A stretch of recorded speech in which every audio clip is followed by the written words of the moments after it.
Welcome back to Tutorial Tuesday. On this episode, we'll talk about voice commands.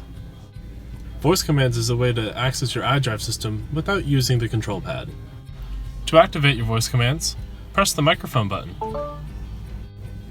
On newer models, in order to navigate here to the store, simply press the button and say, "Navigate to 6950 East Independence Boulevard, Charlotte, North Carolina."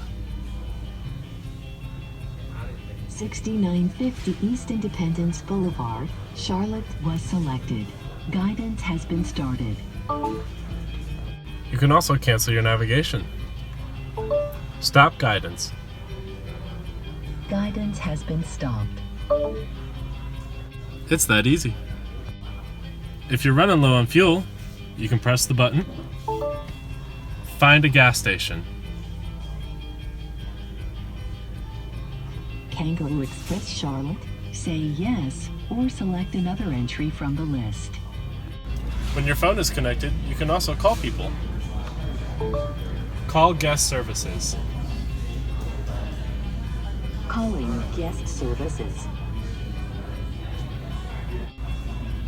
With your radio station pulled up, you can even change it just by saying the title. Play Pop 2K. You can even check the weather at your destination before you leave. How is the weather in Chicago, Illinois?